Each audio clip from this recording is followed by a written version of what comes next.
What's up, everybody? How's it going? It's Tuesday. We're getting tactical, and we're here to talk about some more super sweet competitive 40k lists. Because this last weekend, it's been a busy weekend for Warhammer 40k. We had a ton of pretty medium-sized events. Not too many huge ones, but a lot of like sort of between 30 and 60 player shindigs. And saw some trends arise in the meta here. We'll see if it'll be interesting to see if they continue, but kind of the classic winners. I guess it had gotten shaken up a little bit. We see slightly less Tyranids than we have in the past, but more of some other factions, most notably, like the title says, Eldari factions within the Eldari super factions, as we can see with our first, even just number one event here.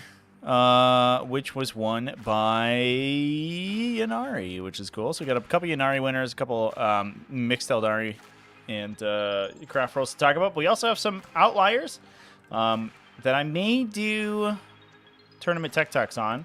Adam Camilleri, the man, the myth, the legend himself, with a Dark Angels win. And we also have some Death Guard in there. I talked about Ultramarines in my video yesterday. That was from this past weekend as well. So if you haven't watched that video, go watch that one because friggin' Ultramarines at 5-0, dude. It's been a crazy weekend. All sorts of stuff happening. But thanks for coming on, everybody.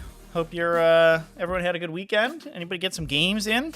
I went to an RTT. Unfortunately, I don't know. I guess I wasn't too sure about my list. I sort of submitted my list like sort of kind of morning of.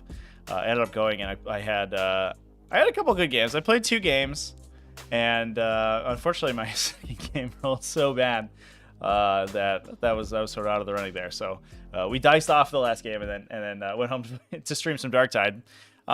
Which, for the to be fair, if you are not over on my Twitch channel, twitch.tv/TacticalTortoisetv, I've been streaming Darktide every day since the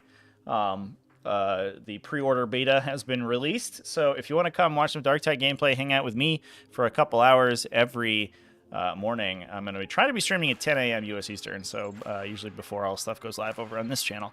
But yeah, it's been a really good time. I also, for those who haven't seen it yet, over on the TacticalTortoisetv YouTube channel, which usually hosts my Twitch VODs, I have been posting some clips content, so like 1 to 2 minute hot takes and tips and tricks and stuff like that. So if you go check those out, or I made a post about it on the community page last week when I started doing it, but we have a couple of those out, and they've been doing pretty well, so I'm going to keep doing those for a little bit.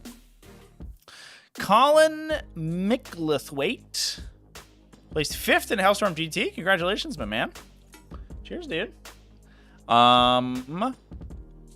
Yeah, cool. So I think otherwise we'll get stuck in. I do have another tournament this weekend. Hopefully I can rally. I've been X1 in all my tournaments, generally speaking, last couple of weeks. Ever since I don't know, since the data slate went down, I've switched up my list and have not been having the same success. But maybe I'm just a terrible player and I was being held up by pre-nerf Tyranids. But we'll see. Anyway, let's talk about some people who actually have had success over the last week. We'll talk about some lists. As I've been alluding to, we have a lot of Eldari to talk about. BolterCon Invitational is the first one up with Chris. Every time I look at this name here, I apologize, Chris, but your name looks like ketchup. And I want to say ketchup when I look at it, but it is Kentrip with Ynnari. So a 4-model Warlock Seer Council, plus an individual single Warlock Skyrunner. Sometimes you see that guy with the Relic Bike, but I guess not today. We have a Farseer Skyrunner. So we're currently at 5 Psychers, a unit of Warlocks, a Singleton Warlock, and 2 Farseers alongside the Incarn. 2 units of Rangers, and then 2 big Harlequin troops. Looks like 1 of 8. Is that right? 1, 2, 3, 4, 5, 6, 7, 8, 9. No, 1 of 10 and 1 of 5. 2 units of Howling Banshees. Let's say the double Howling Banshees in the last. I always think that is certainly the way to go. So 1 with Piercing Strikes and Mirror Sword, so the 10 attacks at 2 damage. 1 with Nerve Shredding Shriek plus Crone Screen, so 2 sources of mortal wounds on the charge. So one of them does more damage with the swings, the other one more damage with the mortal wounds. They're a little bit better against slightly different targets. Plus 1 unit of striking scorpions, 1 unit of shining spears, 1 unit of shroud runners, a single unit of 3 support weapon platforms, 1 wave serpent, and a star weaver to keep that 5 model Harlequin troop in. But this is the sort of build, I think, there was a list that brought aircraft to play the aircraft very aggressively, and then use that to port the Incarn around. And I didn't really like that list. I think there's definitely sort of pros and cons between a list more like that that's more focused on a couple big vehicles, and the lists that are running sort of an MSU style, very much like this one is. And I think that the MSU style build gives you more control over where the Incarn teleports to, and that's really that's how you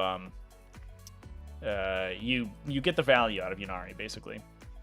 But Ynnari been continuing to do well, and especially with very strong players at the helm, Ynnari is basically it's nigh on unstoppable.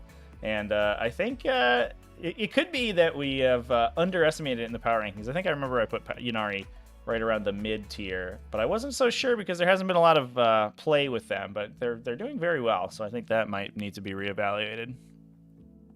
Recently grabbed some Harlequins the other day to support your craft world. You feel like you should nab the Triumvirate of the Ennead? 100%. I think at least the Incarn for sure slots in with the craft world plus Harlequin build like perfectly, basically. So that is definitely part of the meta for as your Ynnari today. Elsewhere in this event, we had some Black Legion coming out of David Stein here with Heretic Astartes. I played against Black Legion the other day, and I had played a couple games against them, but had never really gotten to the stage of the game where their objective control really comes into play. And once it locks in, it's so difficult to wrest objectives away from these big Legionnaire bricks. So for those who don't know, they can give... there is a relic that I don't know if they have on their characters here. To give objective secured to their big Terminator brick. They can then, with Legionnaires sort of interspersed, remove objective secured from enemy models. So it's basically impossible to steal objectives away from them. And then they can also combat activate within 3 inches of you rather than just 1 inch. So they can, even if you try to contest their objective, they can either remove objective secured from you or just, effectively intervene into you with the Chaos Terminator brick. And it's absolutely brutal. We have a Mark of Tzeentch unit of Havocs with a Meltagun and 4 las cannons. An interesting build alongside Abaddon the Despoiler. Gives you an outlet for Abaddon's rerolls if you're using it early game. And the Mark of Tzeentch, I guess, makes them a little bit more survivable, but we don't have the icon, access to an icon in the unit, so we can't give them the additional AP, which could be kind of interesting, getting AP 4 las cannons. But generally speaking, a lot of times the Chaos Terminators or the Legionnaires themselves are going to be sort of moving up the table kind of slowly. So having a long-range unit that Abaddon can point at to make stuff happen does actually make a lot of sense. I do kind of like that. And then we do have a Adepta Sororitas. This is, interestingly, an Argent Shroud list. So the ability to advance and shoot and count as stationary. Taking a little bit of a break from the Valorous Heart and mostly Bloody Rose that we typically see. We do have a Canoness, Celestina the Gemini Superior alongside Morvenfall. Big unit of Battle Sisters, the Artificer Crafted Stormbolters. So 4 Stormbolters in here. That's for use of the Blessed Bolt stratagem. Gives you the best sort of bang for your buck there. They're able to get 4 Artificer Crafted Stormbolters, and they can sort of press a huge amount of... what's the word? Hey, Ken Peters, gifting 5 memberships to the community. Ken, thank you so much for supporting the channel. I really appreciate you, man. That's awesome. Congratulations to everybody. Looks like we got Pascal X5, Daniel Moscow, Mitchell Warren, Adrian Luna, Merid 4, Amazing. Congratulations, everybody. Appreciate you all. That's awesome. Ken Peters, you're the best. Now, I believe that the other thing that we could do here is that the Battle Sister units in Argent Shroud can use... I believe there is a synergy there. There's a stratagem they can use to make them better at holding objectives. That one I don't remember off the top of my head. But at least they can push the threat range of the Stormbolters a little bit farther with that Argent Shroud benefit. Chat, let me know if I'm missing a stratagem. I thought they had a acquisition at any cost kind of strat. Maybe I'm missing. Maybe I'm forgetting it. Maybe I'm thinking of a previous thing.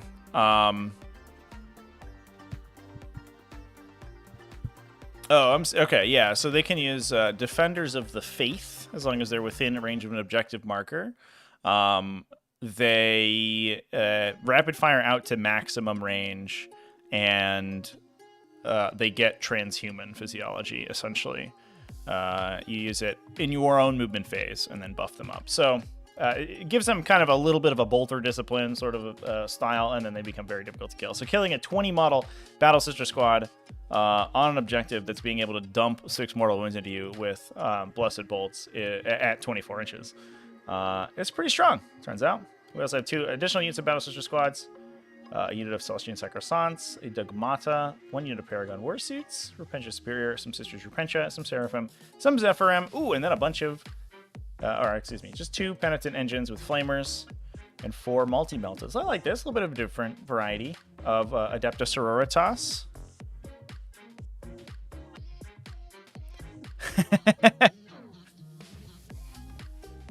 Daniel Moshkow, that's okay, man. I think your name sounds fine.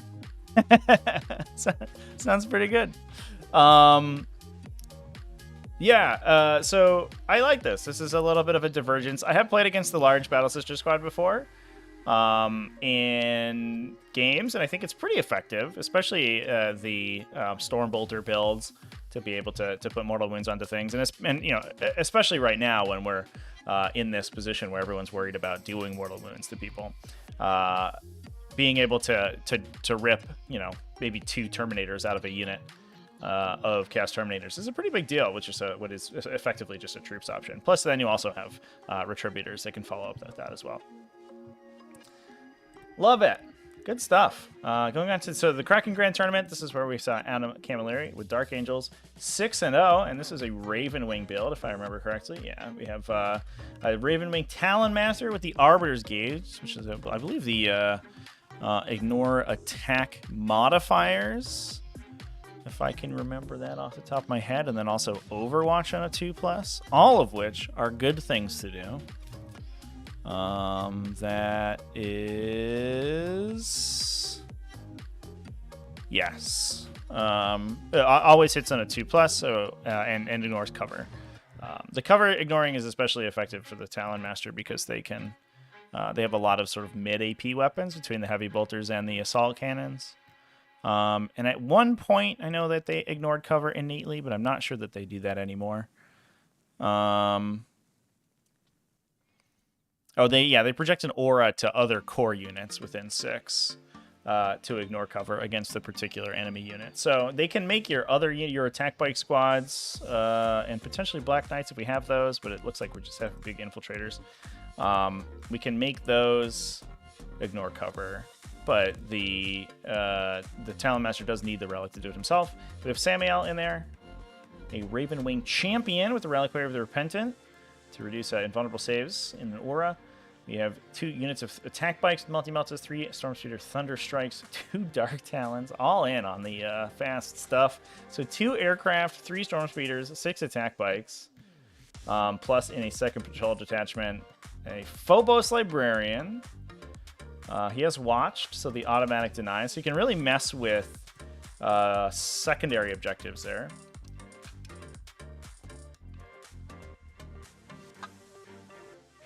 I like that a lot, especially if you play more cagey with the other characters, you can make it so that they, any point at which they would have an undeniable psychic interrogation or a warp ritual, you can watch it, and then the other ones you can try to naturally deny with the Phobos Librarian. So you can basically, you pay 1 CP to lock them to a 12 on psychic interrogation, which is pretty cool.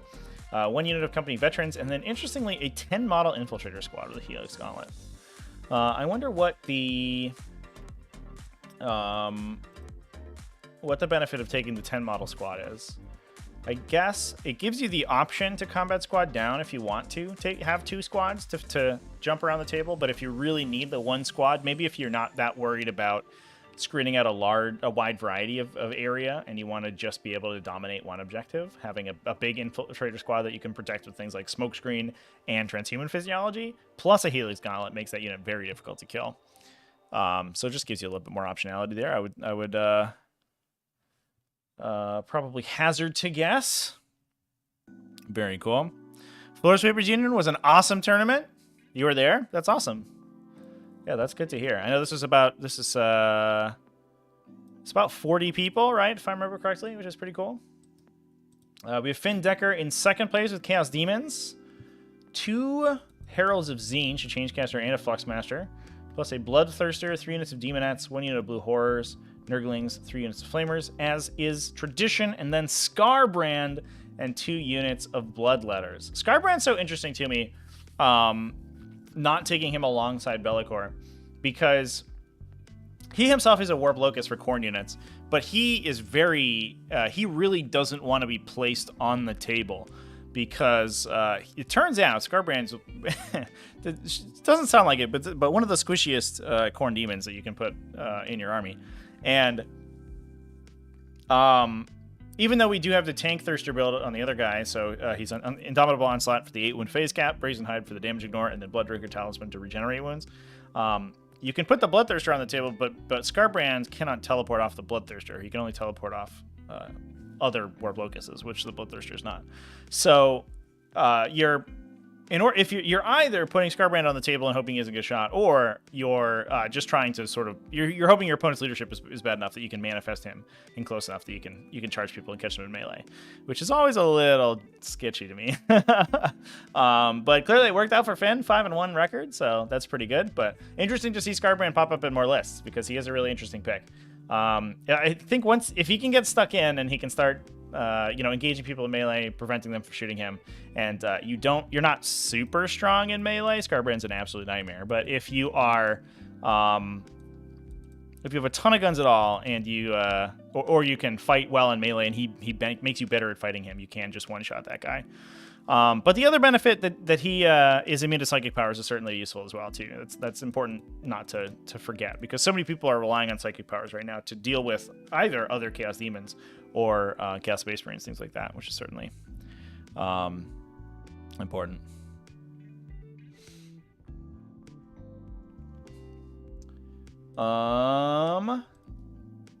We also have Azure Ynnari, so we're talking about our first or our second elf list today. Classic Hail of Doom build out of this one. We have a single Warlock Skyrunner Bahareth, the Farseer, Foot Farseer, not a Skyrunner, 10 Guardians, 5 Rangers, a unit of Howling Banshees, this one Crone's Scream and Nerve Shredding Shriek, so a bunch of mortal wounds, 10 Swooping Hawks, 1 Viper, 2 Warwalkers, and then a Vanguard Detachment, this one with a second Warlock Skyrunner. There's the Farseer Skyrunner. No Bow of Kurnos combo on any of these guys, which is interesting. But we are just packing out the Dire Avengers. 30 Dire Avengers. Hey, hell yeah. 2 units of Wind Riders with Shuriken Cannons. Another Warwalker, so we're in total of 3 Warwalkers. I think we're 3 Warwalkers, 2 Vipers. Is that right? 1 Viper, 3 Dire Avengers, 1 Swooping Hawks. Just all in on Dire Avengers. And then there's the Piercing Strike Mirror Sword, Howling Banshee. So mostly I think we're just going to be trading with people with Dire Avenger units. Just dropping them in. Blade Storming, using that Hail of Doom and Doom and Guide to do 1 billion damage with those guys. I think average damage into T7 is about 16 for that unit of Dire Avengers once they're buffed, which is pretty wild for a 130 point unit to just kill a tank. No problem, just get it out of here, it's dead. Sorry.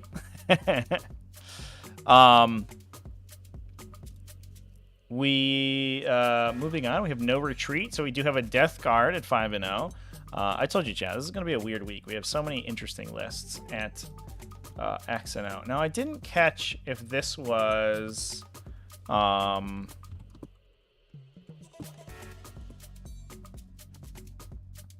SN Battle Reports, no retreat.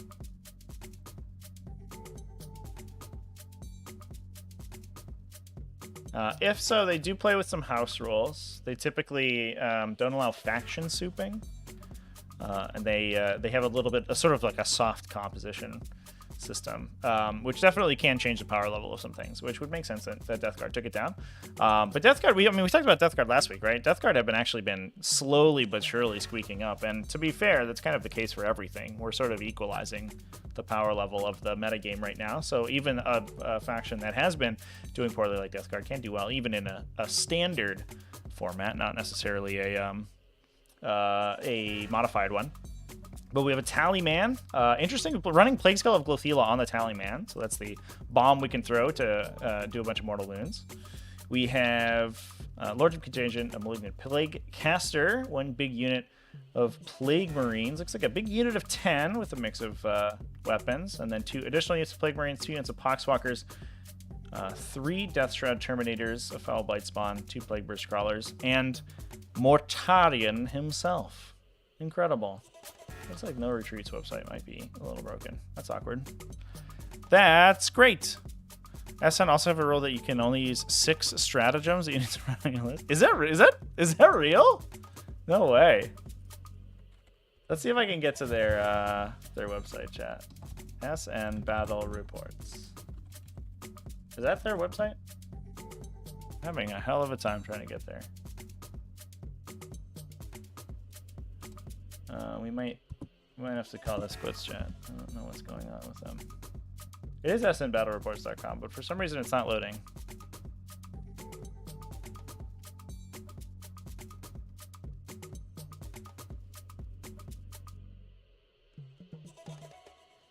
That would be an absolutely wild rule.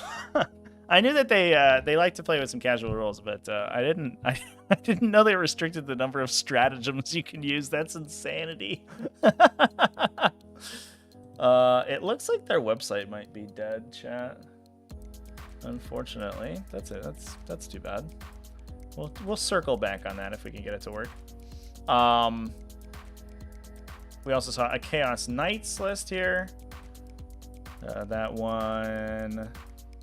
The single crew, I almost called it a crew carnivore, but a war dog carnivore. I'm playing House Harper Tracks for the extra wounds. Plus 2 brigands, an additional carnivore, 4 stalkers, the last super heavy detachment with, looks like just way more carnivores, just a billion carnivores. So 3 executioners, 1 more stalker, 1 more carnivore. So how many war dogs? 1, 3, 4, 6, 8. 13 war dogs? All right, fair enough. Very nice. And then Jack Lavercombe with Eldari. So this is using a mixed Eldari list. Yeah, mixing a Harlequin traveling player troop with Drukhari. Drazhar is the warlord with his warlord trait. Love it. Love to see that. I think Drazhar, I don't know. This might be a hot take, but I don't think Drazhar is very good with the warlord trait. I've definitely talked about it before, but I think you always take the warlord trait on that guy. We then have 3 Racks, 2 units of Corsair Void Scarred, 1 with Faithful Divergence to give that CP regen, 2 units of Grotesques, 2 Incubi, 3 Venoms to keep everybody in, and a Raider, alongside a Blaze of Light, Sadith, Harlequin detachment, with 1 Shadow Seer, 3 Harlequin troops, and 3 Star Weavers. So adding a little bit more backbone to the troop slot there. Tempore GT had 1 Tyranids at 5-0. A Kraken list. What a shocker.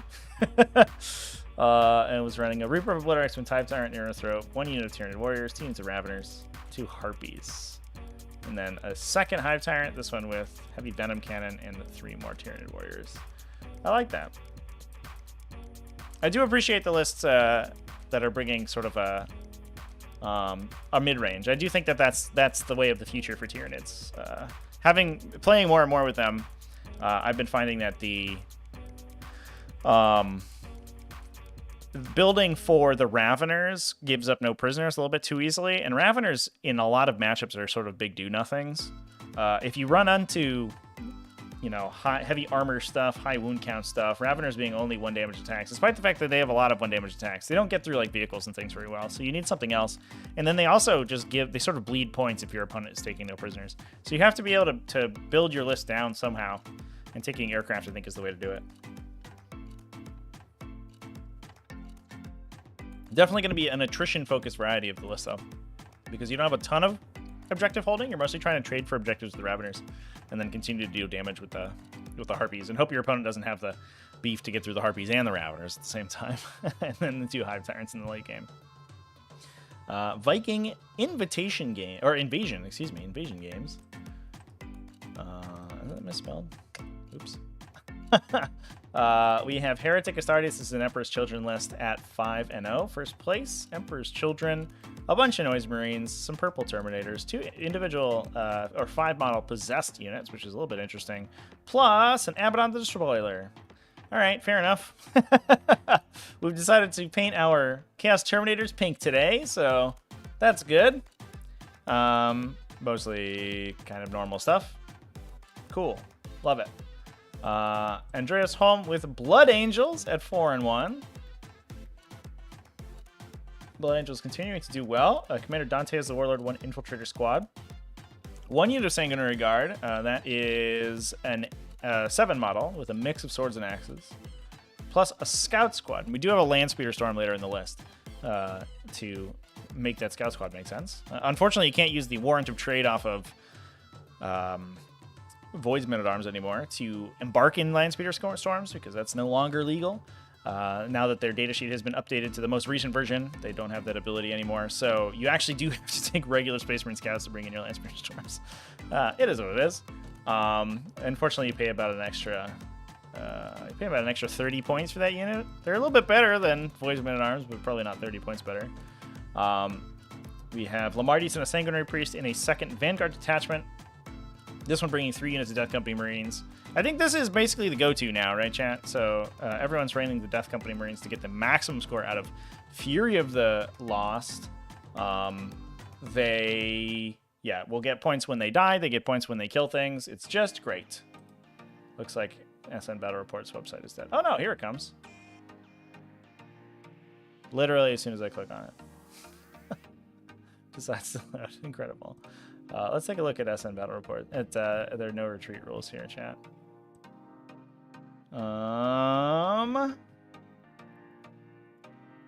Details. Army composition. So it plays 1750 points, so a little bit under 2,000.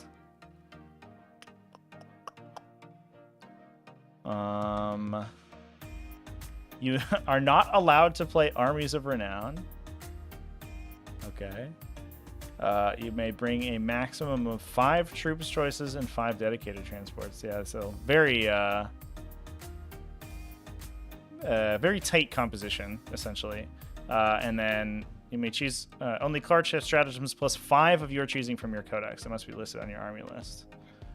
Fortification network detachment is not allowed. Get fucked, fortifications. You know what? Worried about being too broken in Warhammer 40,000 fortifications. That's what we needed to be nerfed, for sure. And no index or legendary units. Yeah. So that makes total sense. Wild. All right, well, that's it's a little bit heavier rules modification than I expected. I knew that they had some composition rules, but that was a little bit heavier than I thought. Fair enough. Anyway, filling out Andreas Holmes' Blood Angels list, we do have a Sanguinary Ancient, we do have Soul Warden on that guy, and Wrath of Baal, so the extra movement on Jump Pack Infantry, plus the 5-up damage ignore against mortal wounds. 2 more units of 7. 1 of 6, 1 of 7, excuse me, Sanguinary Guard, 1 with swords, 1 with axes, a single assault squad, with a couple plasma pistols in there, 2 Lightning Claws and a Space Marine Sergeant. Love that guy. For 90 points, this unit's basically a Space Marine Sergeant delivery system. That dude's an absolute truck.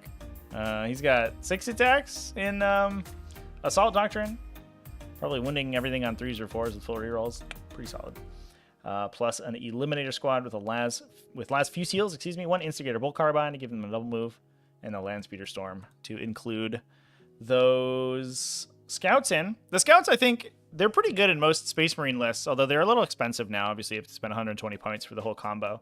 And now that people are, I mean, with Raise the Banners High being as powerful as it is, people are less used to playing for deploy or retrieve Nephilim data, which is what the that was typically used for in the previous version. So you see it less in normal Space Marine lists, but now it's very good for Blood Angels because they're able to move aggressively, and on a turn that they're not pushing their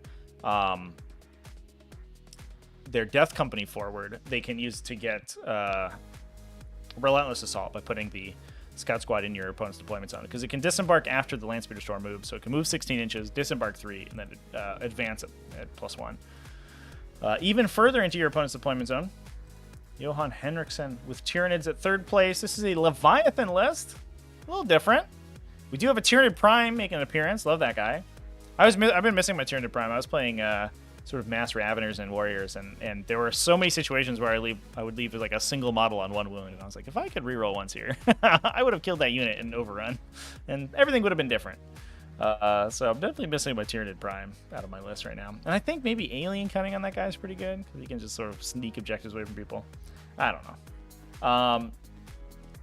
We have a Foot Hive Tyrant, Heavy Venom Cannon, and Shard Gullet on him, plus Adaptive Biology, 1 Neurothrope, and then a bunch of Hormigons. 2 units of 16 Hormigons with Toxin Sacks. Interesting. A unit of Tyranid Warriors with Toxin Sacks, a Haruspex, Exocrine, Tyrannospex, 5 Venom Throps. 5. What are people charging with Venom Throps that you need 5 Venom Throps to kill them? That's maybe, I guess, demons. It's just demons, right? Like, these things are brutal for demons. And other Tyranids, I guess. But other Tyranids sometimes just save out of it. Demons, not so much. We just talked about some pre-Craft World list chat. Yeah, just a second ago. We've been Exocrine with Voracious Ammunition. The Tyrannofex with Hardened Biology. And that Dermic Symbiosis Haruspex. Interesting. This is a very strange list, chat. So these warriors do not... In fact, most of this army does not get benefit from the Leviathan subfaction ability. And it did take the Leviathan adaptive trait, so it gets the reroll hit or wound on attacks, which is not quite as good for these hefty units. Obviously, the warriors don't necessarily need it because they're getting rerolls of 1 to hit and wound from the Prime plus the Tyrant. And the same for the Venom Thropes. But I guess we do have the Exocrine and Tyrannofex that can get rerolls there. None of these guys have the Synapse upgrade, which is pretty useful for the big bugs, because then they can kind of shrug anti-tank shooting pretty well, but obviously the invulnerable saves are a little bit better. Run 2x3 in your Yorm list. Yeah, I like 2x3. Two units of 3 make sense to me, right? Because you get 2 triggers of the start of fight phase activation. But the 1 of 5 is a lot. Yeah, I don't know. Like at that point, you're just using them as a big punchy unit, and I don't know if they're 35 points a model, and I don't know. You almost might as well have Raveners at that point. It feels like AP1 on those guys makes me feel real sad, especially if you're hitting something that's doesn't care about poison, because at that point, like, nothing they do matters. If you punch like a Lehman Russ, you're like, hey, I don't get poison, I don't get my AP1, so just 5 attacks, I guess. Let's go. Which is whatever, but I think I would rather have a different unit. But I guess maybe if they were looking for more infantry, they didn't want to pump the Hormigón squads anymore, because the extra Hormigons probably don't get to attack. You can't take any more warriors. You can't take another unit of 3 guys because you're out. I mean, I guess that's the only place you put them, but I would rather take Biovores or something at that point. I don't know. A little funky, but clearly did okay for Johan because he went 4-1. Twisted GT, we have our next Ynnari at 5-0 for this one. This is a Farseer, Shadowseer, and Incarn in the Battalion Detachment. Farseer is running Ambush of Blades, which I believe lets them buff the shuriken shooting of a unit in the command phase, but I'm going to double check that.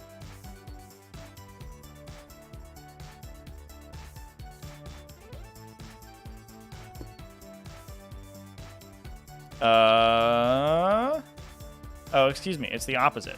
They get +1 AP in melee, not shooting in melee. And that is locked to Craft World Core or character. Interesting. Now I don't believe that will affect the Harlequin units, right? Because they get the Ynnari keyword, but I don't believe that it replaces it. Because it doesn't replace a Craft World keyword, I don't believe that they count. That is an interesting thing.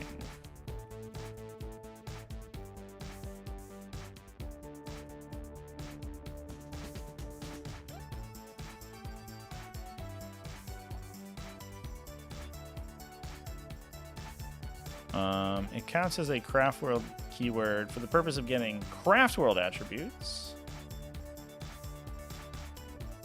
I guess maybe they do. It's a little confusing. Yeah. Yeah, so they lose Sadith, Cabal, and Witch Cult and gain Ynnari, and Ynnari counts as a Craft World. So I guess they gain the bracketed Craft World keyword, which then gets replaced with Ynnari, which is like kind of all over the place, but I guess it makes sense. Nailed it. Kevin Leonard, shout out to the third place lists. At Renegade, all the conch. Conch's like the shell? That's a conch, right? We'll take a look. We'll take a look at Renegade Open momentarily here, champ. All right. Let's see. We have 1 unit Striking Scorpions, 1 unit Howling Banshees, Warlock Skyrunners, just a singleton plus a trio. Oh, sorry. There's the shout out third place listed Renegade, all the conch. All the conch. So much conch. Kevin Leonard, thanks for the support, by the way. I appreciate you, bud. Yeah, we'll get to Renegade Open momentarily here. So it's a 9 of Swooping Hawks and a 5 of Swooping Hawks, Vipers, and a Wave Serpent. But we don't have Behareth in this list. Obviously, we can't take Behareth in the Ynnari detachment. So you have to take him in an auxiliary detachment, which it doesn't look like we've done. So no Obsec Swooping Hawks, but I think Swooping Hawks, you just always take them. Honestly, if you're playing Craft Worlds and you're like, you know what, I'm not feeling Swooping Hawks, I'm going to drop them. That was wrong. You shouldn't have done that. You should just take your Swooping Hawks. They're so good. Never don't take Swooping Hawks. Moving on, we have some Imperial Knights. 2 Moiraxes. A custom trait, which I'm not sure they put down.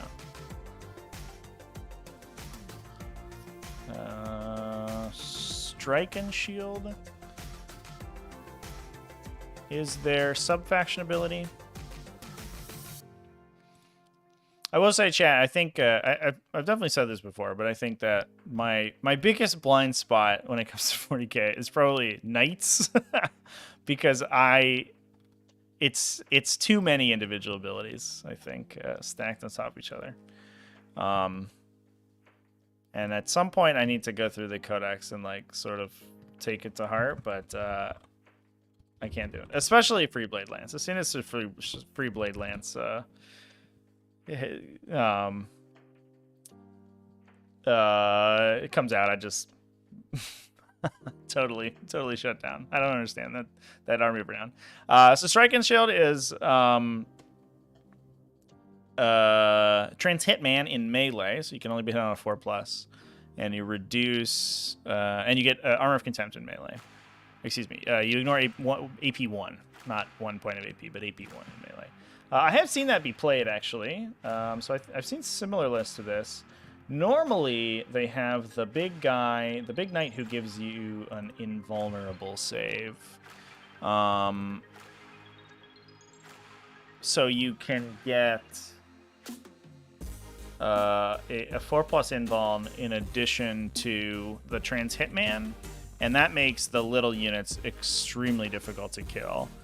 We do have the 4+ invuln on the warlord, who also has ion bulwark, so he's a small guy. He's a tough little guy, but it doesn't look like we have any bondsman abilities. You have bastard's helm for +1 wound, but I think that's about it. So yeah, just I have seen that the sort of tankier builds for Imperial Knights in play, they do less damage than the classic ones that they're trying to push out mortal wounds. But it feels to me, especially on the armatures, a little bit more consistent. Because the problem that I've seen with armatures is that, for their points cost, they just fall over in melee. For 150 points a model, they do not survive much once your opponent gets stuck in with them. And while they can oftentimes outnumber your opponent, that if your opponent can kill them without taking too much damage back, the needle swings pretty precipitously in some games where you go from having 8 armatures to having 3 and suddenly you cannot compete on primaries. And I think that the trans hitman effect certainly makes that much better for you. So I do like that sub-faction ability. James Marston, playing Necrons. He does have Obsec Dynasty and an Outrider attachment plus the Silent King, so pretty standard. An Overlord. Well, it's a little different. Plus a Technomancer, 1 Chronomancer, 1 Hexmark Destroyer, 6 Scorpic Destroyers, looks like 10 Wraiths and 5 Scarab Swarms.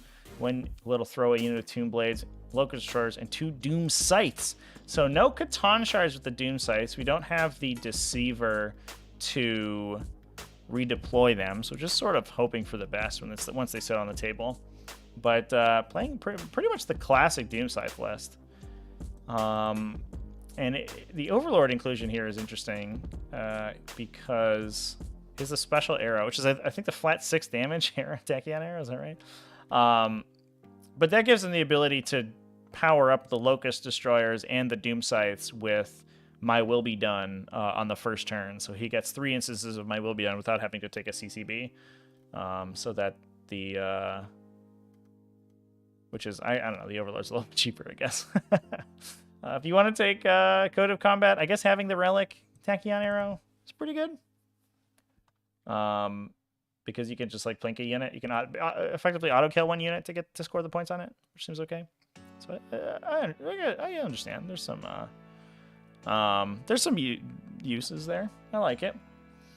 Into the Hellstorm is the next one. We do see Heretic Astartes at 6-0. I think it is a Creations of Bile list. And it looks like he's named all of his characters. The Demon Prince's Wings, his name is Nurgle Matt. Nurgle Matt, you're in this list right now. Nurgle Matt's on stream. We've got him. We've got him here. He's got Golax of the Decayed. Cool. And Twisted Regeneration. He has warp time on him, although I have learned recently that you cannot warp time the Demon Prince himself, so I hope he didn't do that. We have a Dark Apostle with Illusory Supplication, Lord Discordant on Hellstalker with Flames of Spite and the Gorget of Eternal Hate, so making that guy significantly more difficult to kill. With that 0+ armor save, he improves his save characteristic. We have 10 Accursed Cultists. I kind of like these guys. They're cheap infantry, but also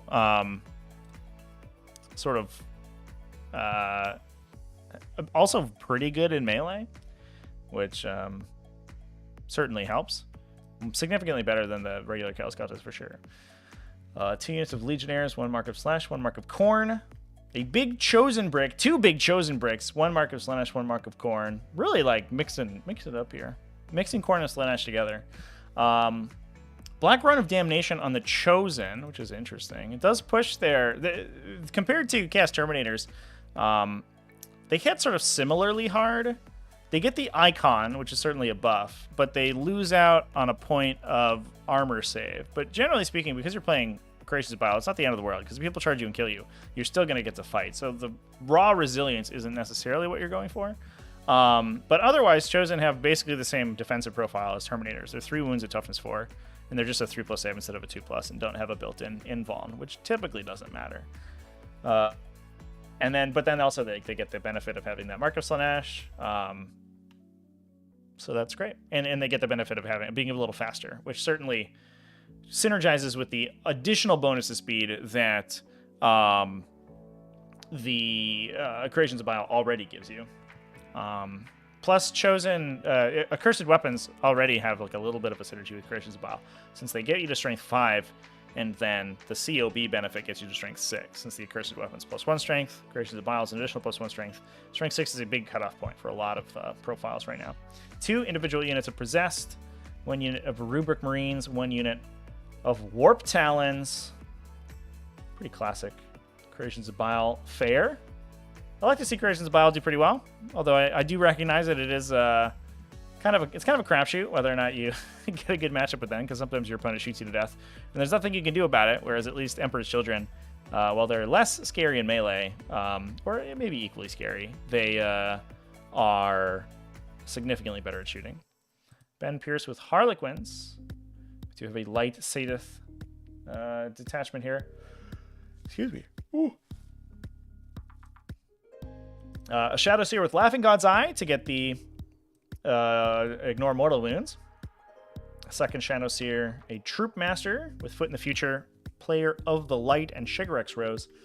And then moving on to 1, 2, 3, 4, 5, 6 units of Harlequin troops. 6 Void Weavers. Do we have Star Weavers in this list? Whoa, chat, are there no Star Weavers at all? These troops are just on the ground? No way. That's crazy. What? Okay, crazy. So 6 Void Weavers and then 10 Sky Weavers. So really trying to lean on the ground pounders rather than everybody being in transports. I think we're sort of pushing the Sky Weavers to play aggressively so that the troops can mop up rather than the other way around, which is usually how it gets played. So pretty cool. Nice to see a little bit of innovation from Harlequins there. Congratulations, Harlequins. Mark Pilkington with Emperor's Children. There's a bunch of Noise Marines. There's a big cast Terminator brick. There's a Venom Crawler. There's Abaddon the Spoiler. I'm going to just gloss right over this list. Mark Pilkington, congrats on 5 and 1. It certainly is a list, I guess. Raphael Harbinson with Blood Angels. We see Dante. We see Infiltrators. 5 Death Company Marines. A unit of Sanguinary Guard, Rites of War, and Wrath of Baal on that guy. Love to see the Rites of War to give all the Sanguinary Guard objectives secured. A 5-man Inceptor squad. It's been a while since I've seen one of these. Certainly helps to get the max blast right now. A lot of people are running these big units. I mean, we just saw a unit of 10 Chosen, and this Inceptor squad rocks up to the 10 Chosen units. Like, bro, I'm sorry for what I'm about to do to use this, bro. Buddy, you're about to be turned into soup. They just max shots, 6 shots, strength 8, EP 4, 2 damage, right? And then they fire in Tactical Doctrine. They get the Doctrine bonus in Tactical. So in round 2, when Blood Angels typically aren't doing anything, the Inceptors are keying off. And you can also score death from above with them if you want to, because they can drop in and then score you points later on in the game, although that's not usually a secondary that you typically see people take. 2 units of Eliminators, Last Heal Seals, and Instigator Bolt Carbines in those units. A Sanguinary Priest and a Vanguard Detachment with Teeth of Terra. Love that guy. 2 more units of Death Company, so we do have the max 3 units of 5 Sanguinary Guards, so we're lightening it up a little bit on the Sanguinary Guard to open up points to get all those cool Inceptors in there, and 1 Whirlwind to make people fight last. This list is sweet. This list seems amazing. So we have a bunch of units. It's a sort of MSU build of 5 model Marine squads, but that Inceptor squad adds so much flexibility to the game plan that you don't typically see out of Blood Angels, which I really like. It is wildly expensive, probably more expensive than it needs to be, and if you'll oftentimes have Inceptors kill it themselves because they fire so many times with overcharged plasma guns. But I mean, if you need to put a hurt in a big unit of Chaos Space Marines. That unit is going to rip them a new one. Last but certainly not least, we do have Colin Micklithwaite, who's just in the chat, right? Playing some Leviathan Tyranid, Tyrant Guard, Zonethropes. This is a battalion detachment with a Foot Hive Tyrant with Shard Gullet, Nerathrop, 10 Gargoyles, 10 Hormagaunts, love it. A unit of Tyranid Warriors, 4 Tyranid Warriors with Adrenal Glands. 3 Venom Thropes, 2 individual Biovores. Individuals. That's interesting. I wonder if it had problems doing the producing Spore Mines with individual Biovores. But I guess, I mean, Biovores are actually, they're okay shooting. They're not great, but they're all right at it. Hey, there you go, Colin, in chat. Tell me about the individual Biovores, Colin. What's up with that? What's going on with these 2 individuals? That's interesting and strange. Plus, we have an Exocrine, 2 Harpies with heavy venom cannons. One has Dermic, one has Synaptic Enhancement. The Winged Hive Tyrant, and 10 Termagants. Oh, it should be 1 unit of 2? That makes total sense. Okay. I understand now. All right, fair enough. So it's 1 unit of 2 Biovores. Yeah, so to clarify to everybody in chat who don't understand, the weirdness with individual Biovores is that actions are restricted once per turn unless otherwise specified. The Biovore action to produce Spore Mines doesn't say that. So if you have multiple units of Biovores, only one of them can be doing the action at any one time, which is why things get strange. But if it's 1 unit of 2, then that's all good. Ta-da! Plus we have Harpies in there, so we got a lot of Spore Mine generation passively. Yeah, this list seems good. I like that it's like it's a pretty nuanced list. Obviously, we'd have the 2 Harpies, which are very strong, and the Exocrine. So we have a huge fire base hiding back there. But then we have the Gargoyles and the Hormagaunts you can trade for people's objectives in the early game before the Hive Tyrants get stuck in. And that seems pretty sweet. I kind of like the double, like the Biovore double Harpy, double Hive Tyrant build is like, there's so much late game power there. That feels pretty fun.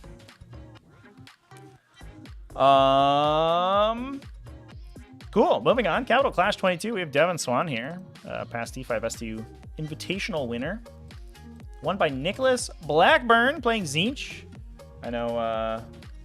Talked to Liam Vissel about this list. A lot of people think that this is the best list in 40k, but it continues to do well, even though not a lot of people playing it. So this is a Thousand Suns detachment, Armon, an Exalted Sorcerer, and an Infernal Master. Gluganzori is right there. I'd like to see that guy. No teleport rock, right? With 4 Rubric Marines, Umbralific Crystal is what I'm talking about. 4 units of Rubric Marines, a Chaos Contemptor. Wow, I don't see that art very often. 1 unit of Scarab Occult Terminators. A couple units of Zangor Enlightened, I'm sure just to be good action monkeys. Plus a Vanguard detachment coming out of Chaos Demons. This is what makes it a Zinch list. 1 Chains Caster, 3 units of Flame Bursts. Fair enough. Done. 1 and done. Easy peasy. We do have some Leagues of Votann going on here. This is a Ymir Conglomerate list, so that's the additional range and +1 AP at half range. Plus, everybody gets a 5+ invulnerable save, which is pretty useful, especially if you're running Hernkin Pioneers, which we definitely are today. So this is a pretty straightforward list. A Berkir Forge Master. So he has the Master Armorer, so he can ignore 1 failed saving throw for one of the vehicles every turn. And then also he's going to give something +1 to hit. He's going to repair something for, I think, flat 3 because he's a master, a Forge Master. We have a Grimnir plus a Khal. 3 units of Hearthkin Warriors. Looks like just 10s with scanners and med packs. I don't think anyone has a... yeah, it looks like no heavy weapons in those. 2 units of 5 Chthonian Berserks. And then 3 units of Hernkin Pioneers. Looks like just 3 plus the... Or 2 regular guys plus the Rotary Cannon, so 3 apiece. keeping them kind of cheap because those guys do die pretty quickly. But at -1 to hit, potentially Trans Hitman, and the 5+ invulnerable save plus no wound rerolls. They are T5, so they're a little bit tough to get through. They're not the easiest thing to kill. They don't automatically die, but they aren't super duper tough. And then 2 Hecaton land fortresses to put those Chthonian Berserks in and run around the table. And by run around the table, I mean mostly trundle slowly up the table. Devon Swan with a Necron list. I'm sure if you're on TacticalTortoise, I'm sure you've seen this Necron list in action a couple times. 1 Chronomancer, a Plasmacyte, a CCB, a Technomancer, 2 units of 6 Scorpic Destroyers, 3 units of 9 Scarab Swarms. Just all in. No Spiders or Reanimators, which makes me sad. A unit of Ophidian Destroyers, 3 Tomb Blades with Particle Beamers, 7 Locust Destroyers, and the Silent King. Classic Necron stuff. We also have Du Bois GT. This is in New York, I think. It's not too far away from me. Brenton Weiss, 1 with Tau Empire. 2 units of Crude Hounds. A Cold Star Commander with Precision of the Hunter. He's running an AFP Burst Cannon, upgraded to a DW02 Burst Cannon, a DeWalt Burst Cannon, plus a high output Burst Cannon, Plasma Rifle, and Onager Gauntlet. Fist of the Cold Star right there. Long Strike with his Warlord trait to give something Gene Rot Might. So 6 to hit, automatically wound, plus a big unit of Crisis Battlesuits with Burst Cannon, Cyclic Ion Blasters, and Plasma Rifles. 2 Riptide Battlesuits, 1 unit of 5 Vespid Stingwings, 4 that sweet Action Monkeying, 2 Sunshark Bombers, and Shadow Sun. She does have Exemplar of the Kalyan. So we don't have an Exemplar of the Monka, but you don't necessarily need it if you're not running too many Crisis Battlesuits. And because we do have Long Strike to point at the Crisis Battlesuits and give them that auto wounding on 6s, they can get rerolls from Shadow Sun, so they can be full rerolling auto wounding on 6s, and you don't necessarily need the wound rerolls so much. You also have a floating wound reroll for one of the Plasma Rifle shots or something if you need it too. So it's probably fine, but really cool to see the Riptide Battlesuit seeing a ton of play and a lot of success as well. TJ Lanigan coming out with 1,000 Suns here. Nurgle Matt, how's it going? Nurgle Matt, did you catch that you were in the stream? There was a Nurgle Matthew in a list. Someone called you out, buddy. This is a 1,000 Suns, Battalion, Armon, an Exalted Sorcerer, and an Infernal Master. Unprolific Crystal on the Infernal Mancer. Infernal Master, excuse me. Plus 2 units of Ruby Greens, 10 Cultists, and 2 units of 10 Scarab Occult Terminators, plus a Zangor Shaman, who is the Warlord, to do actions with, plus a Vanguard Detachment out of Cast Demon. So this should be a Tzeentch list. This is in the 1,000 Suns list. TJ Lanigan, what are you doing? Gotta correctly title your list. That doesn't really matter, though, to be fair. Eric Marcoux with Imperial Knights. This one is House Raven, running a single Crusader, single Errant, plus 5 Warglaves and 2 Helverins, one of them with the Bastard's Helm. Nice. Good stuff. All right, pretty straightforward. We do also have a Chaos Knights list next in one, so don't see those guys too often. This one, House Harper Track, so again, getting the additional wounds and the damage ignore roll. We have a Knight Abominant with Blessing of the Dark Master, a Desecrator with the Deominos, the big laser cannon that does shoots it's a flat 3-shot laser cannon, right? Plus 1 Executioner and 5 Stalkers. That's followed up by a second Super Heavy Auxiliary with a 1 additional Executioner. So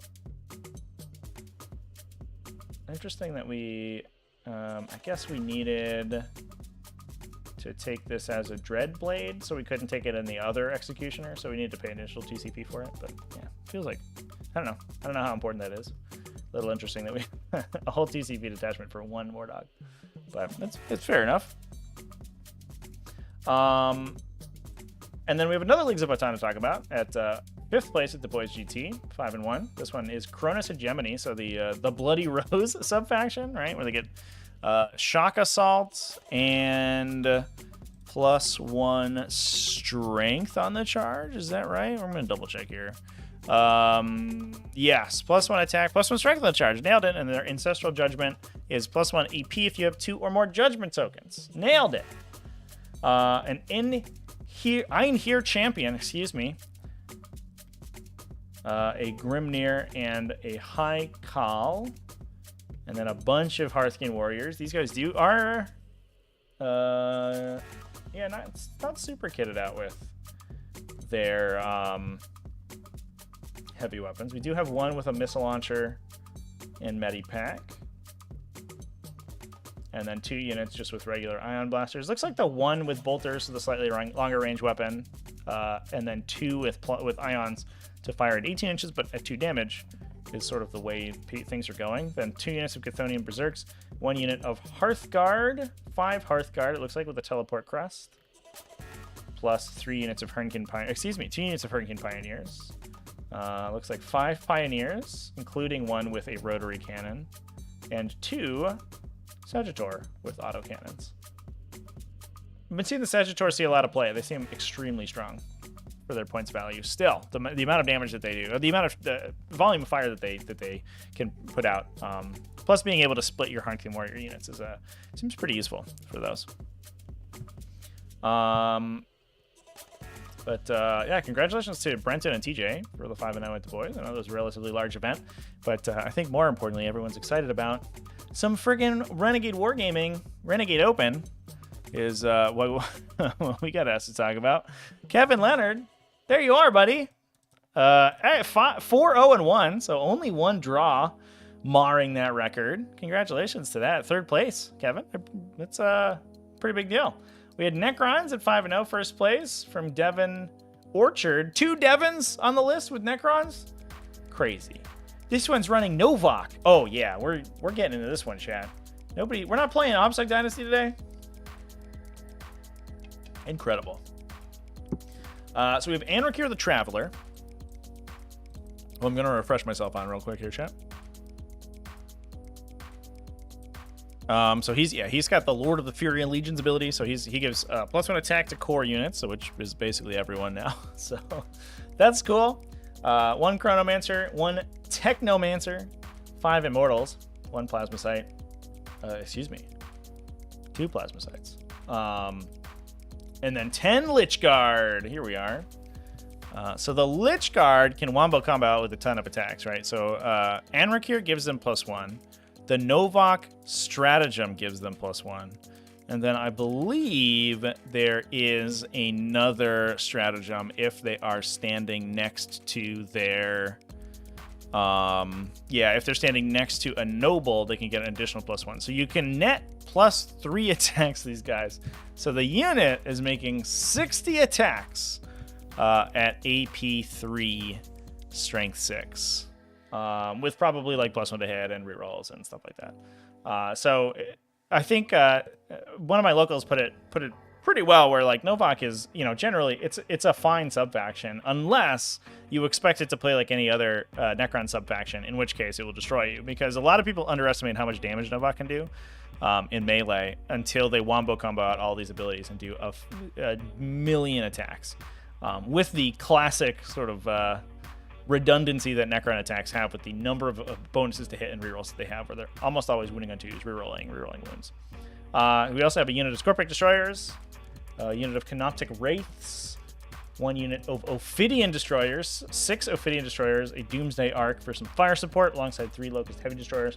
I imagine that they have the blasters, or the big the Gauss cannons, although it doesn't say. And then the Silent King himself to give those delicious wound rerolls. So yeah, we have multiple access to +1 to hit, rerolls to hit, I guess, at least from the Destroyers, and then full rerolls to wound from the Silent King. So we can expect, like, these Scorpic Destroyers are putting out, I think, also between 5 and 6 attacks a model at multi-damage. Is that right?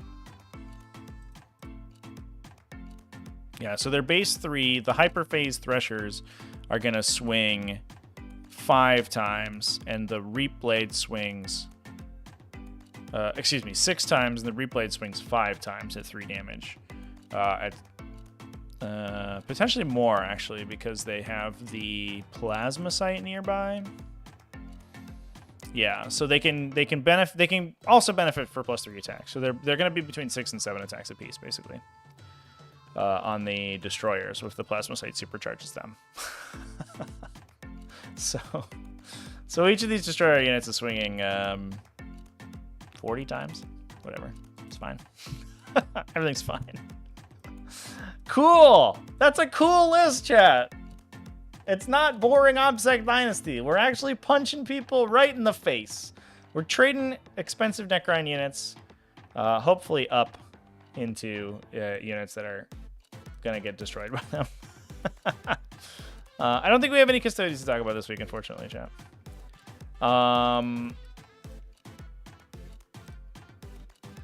We do have Harlequins here. Again, more Eldari to talk about. This one is Twilight, so we get Shock Assault on these friends. We have a Shadow Seer, second Shadow Seer with Laughing God's Eye. A Troop Master, this one with Twilight Fang and Foot in the Future, so he's going to be swinging pretty hard. Unit of Harlequin players, looks like a 10 model. 1, 2, 3, 4 10 model Harlequin player troops and 2 5 model Harlequin player troops. Yep, so just all in on these big punchy units. 1 Death Gesture with Lord of Crystal Bones. 2 units of Sky Weavers, 1 of 5 and 1 of 2.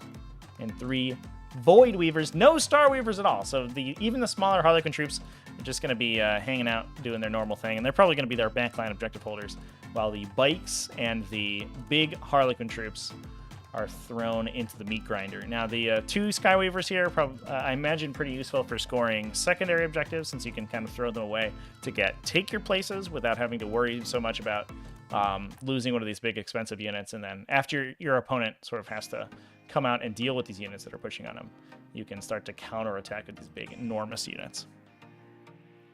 Am I playing at Everwinter? I am not playing at Everwinter. I will instead be streaming at Everwinter. We have, let's see, Kevin Leonard's list. We got you, Kevin. Here you are. This is a Nurgle Chaos Demons detachment. My guy. Incredible. Great Unclean One. Mammon, the Great Man himself, who, if I remember correctly, still just has a reroll 1's aura for Nurgle Demons. Is that right? I don't know if his data sheet has been changed from the Imperial Armor Compendium. Yeah, any Nurgle Demon within 6, he gets a reroll 1's. So the classic combo was to take him with Death Guard, because he affects your Death Guard Demon engines, and then he gives rerolls to Plague Burst Crawlers. Obviously, you lose faction abilities now if you do that, but we're kind of in a universe where maybe you take this guy in Plague Burst Crawlers and then you fill the rest of his attachment with Flamers, and that might be the way we go. That seems pretty solid. We also have a unit of 10 Plague Bearers, some Nurglings, second Great Unclean One, and Rodigus, and 3 Soul Grinders. So big Toughness 9 Soul Grinders, Mark of Nurgle, and a ton of Nurglings. How many Nurglings do we have? 1, 2, 3. This is a Spearhead. Yeah, so the Nurglings are mostly just there to steal or to forward deploy, because we're not actually getting use out of the... they're not filling up troop slots. That's why we have the Plague Bearers here. But triple Great Unclean One and triple Soul Grinder? Kevin, you madman. This list is sick. Holy crap. So this is just a literally disgusting amount of Toughness 9, right? Is like the gimmick. So we have the 3 Toughness 9 Soul Grinders. We have all the Guos and Rodigus. So just to run down their abilities, I'll pull them up real quick here.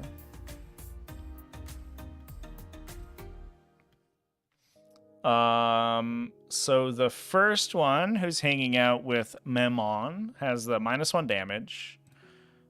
So he himself, they're 22 wounds, right, for the Great Unclean Ones? So yeah, he himself is T9, 22 wounds, and -1 damage. And then he has a relic.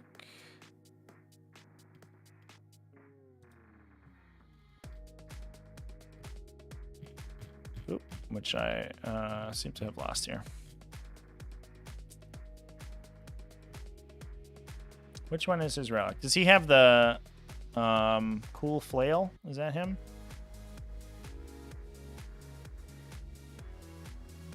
No.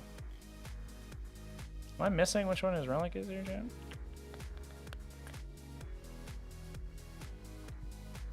Oh, the Endless Gift, excuse me. So he regenerates every command phase. Excuse me. On the bottom, on the second line. All right, fair enough. So he's -1 damage, T9 -1 damage, and regains a number of wounds equal to the battle run number. So if you get shot before your first turn, he'll gain 1 wound. On the turn 2, he gains 2, and then furthermore. So most of the time, I think your opponent just doesn't attack him, generally speaking.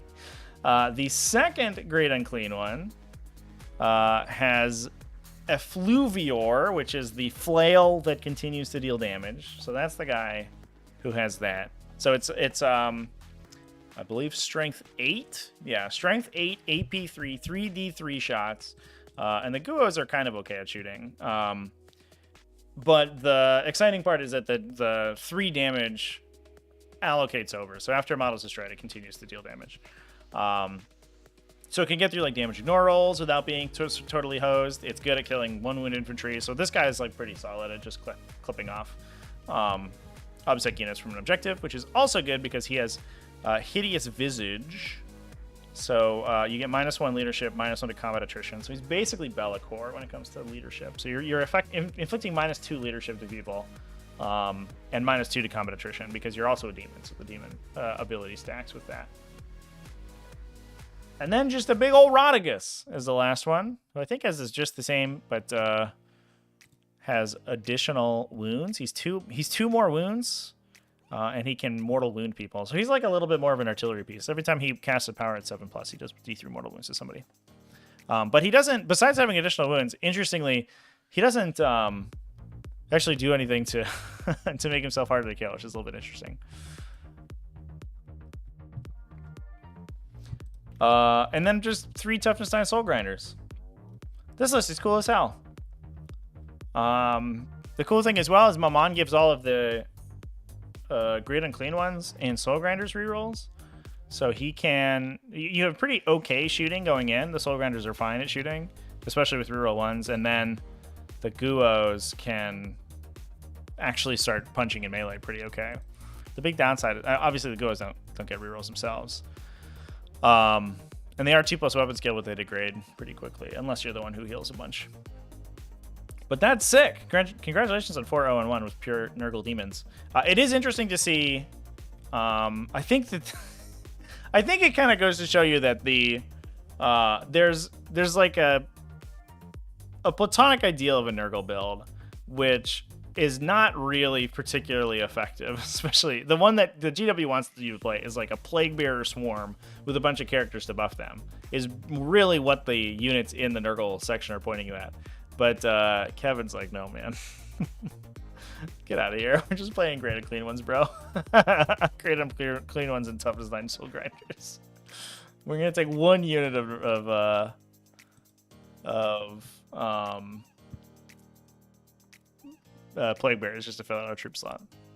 Now, is there a way to remove Objective Secured in Nurgle? There is, right? I have that in the back of my head, and I don't remember what it is now. Is it a... Do they have a psychic power for it? What am I thinking of? Oh, yes, they do. Malodorous Paw. Unfortunately, it goes off on an 8. But can't perform actions, lose objective secured. So every once in a while, you just get to eat people's objectives down. Moving on. This one's relatively close to me. This is the next. This is a little bit over. Unfortunately, this wasn't a hugely well-attended event. But we do have a Ynnari at XN1 to take first place. I think this was 20 or 21 players. So there was an X1 at the number 1 spot. But this is Daniel Wilmoth, who I've streamed a ton of times on my channel. Playing Ynnari, so we have Ynnari again. 2 units of Rangers, troops, which is Incarn, 1 Shadow Seer, 1 Farseer Skyrunner. This one is Mark of the Incomparable Hunter plus Kurnos Bow combo, so do a bunch of mortal wounds on 6s to wound, or on 6s to hit or wound, basically, because they'll convert over. Or I guess specifically to wound now, because we don't have Hail of Doom, which would normally convert over and then do damage thanks to the Mark of the Incomparable Hunter. But basically what we're going to try to do is the Kurnos Bow converts your hit rolls into your wound rolls into mortal wounds, and then the Incomparable Hunter adds a second wound roll, second mortal wound on wound rolls of 6. So if you have a 6 to wound, you can automatically do 2 mortals to whatever you want, which is pretty cool in your Strands of Fate.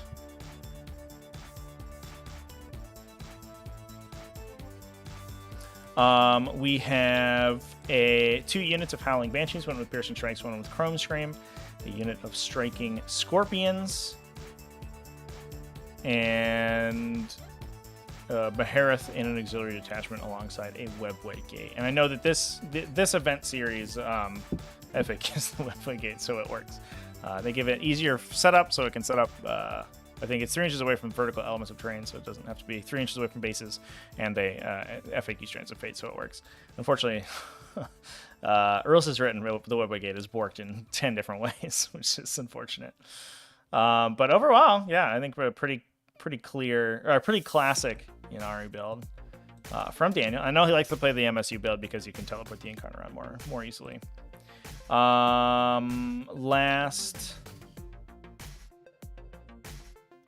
We have 2 more events. Now, at Riverside Classic GT, I did sort of already talk about on my Ultramarines video.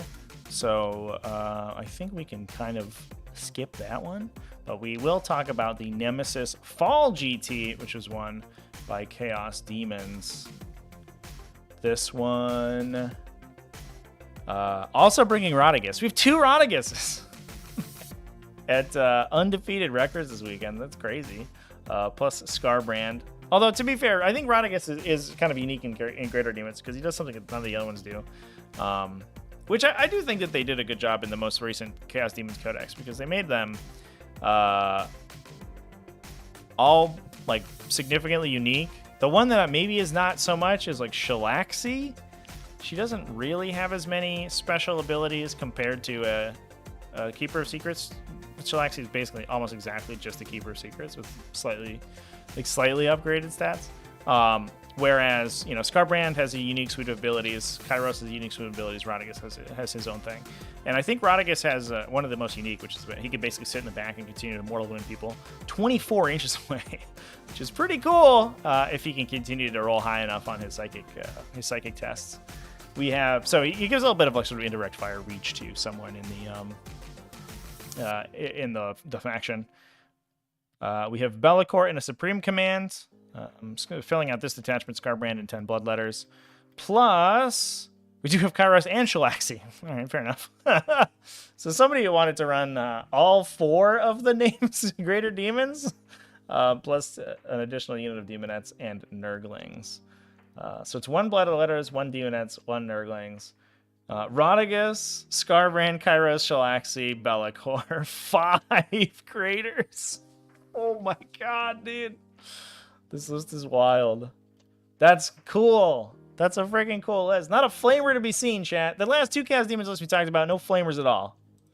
Just everyone playing the big boys. We have a Necron list here from Aiden Vollmer.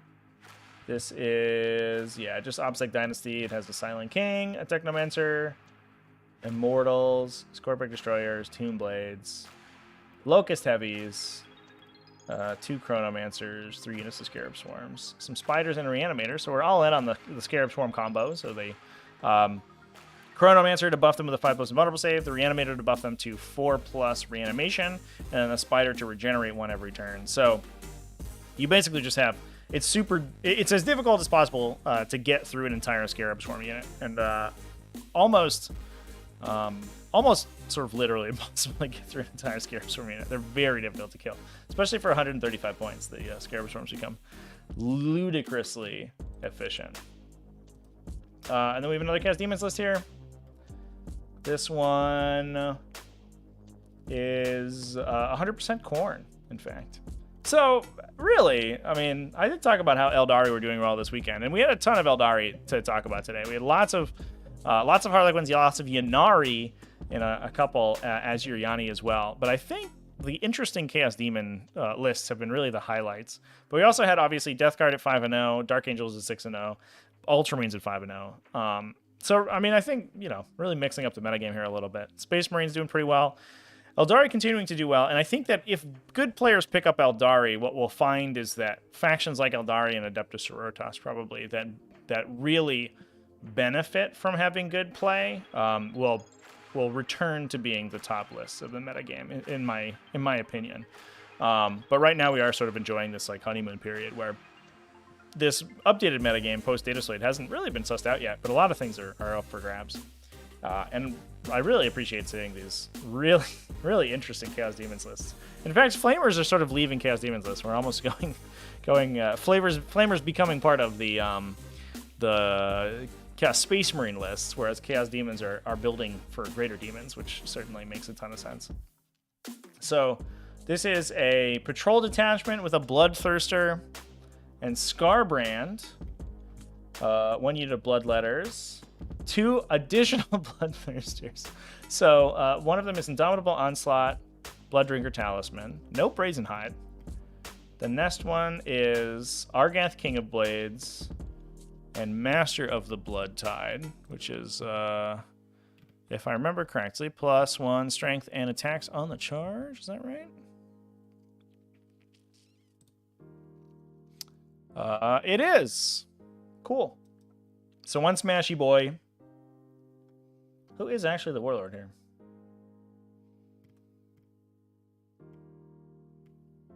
Oh, of course, it's Be'lakor. Why wouldn't there be a Be'lakor here? That's unfortunate. That Be'lakor is the warlord. No way to to squeeze a battalion detachment out of here, so we don't have to take him. Unfortunate. Oh well. Because we could have put a Brazen Hide here, or the +1 attack warlord trait on the King of Blades guy, and make to push either one of them pretty far. The other guy is running the Crimson Crown, so he's going to generate some Warp Storm dice, or Warp Storm points, excuse me, if he destroyed any enemy models. We can retain 2, excuse me, if he destroyed anyone. That one is the least exciting of all of them. But he does have the Blood Flail, so he has multiple opportunities to kill people, because you don't have to kill them in melee. He could just flamer them or hit-hand them with his big flail, and either one of those will trigger off the Crimson Crown ability. And then Be'lakor and a bunch of Bloodletters. These are lists after my own heart, chat. Just 5 Greater Demons again. Oh my god. How cool that these can be the styles of lists that are doing very well right now. So 4-1 for that interesting Chaos Demons list. We talked about Riverside Classic the other day, so I'm gonna go ahead and cut things off there. But what an interesting weekend. We did see it's a little bit of Necrons, a little bit more Necrons than I had sort of anticipated. A lot of Eldari subfactions, including 3 first places from Ynnari lists, 3 of them. This weekend, which was wild. A couple appearances from Harlequins and other Eldari subfacts, but I have a sneaking suspicion, chat, as people sort of learn to play these Eldari factions, I think that that's going to be the next one to watch out for. So, mark my words, the Harlequins are coming for your souls. But other than that, I think we'll wrap things up there. I am, like I said at the top of the stream, I am streaming over on Twitch. I'm going to try to do 10 a.m. US Eastern mornings and stream some Dark Tide for a couple hours. I will be doing that at least for the rest of this week, and we'll continue to see if I can keep that going into the future and how well it does. So if you enjoy Dark Tide, you want to see some gameplay, and you want to hang out with me, come hang out with me over there. That's twitch.tv/TacticalTortoiseTV. I got shorts over on the youtube.com/TacticalTortoiseTV, and I've got a video about fortifications coming out pretty soon on this channel as well. So we got lots of stuff going on for the Tactical Tortoise. Why no Golden Boys? I don't know. It just wasn't there. It wasn't their weekend. That was last weekend. Last weekend was the Adepta Sororitas weekend. This weekend was Ynnari weekend. Everybody's got to have a turn, okay? We're going around the crowd. Everyone gets a weekend. But yeah, thanks everyone for hanging out with me. This is a pretty interesting one. Really a fan of these demon lists, to be honest. And remember to keep it classy, folks. Have happy wargaming, and I'll see you next Tuesday, I guess. Seems good, right?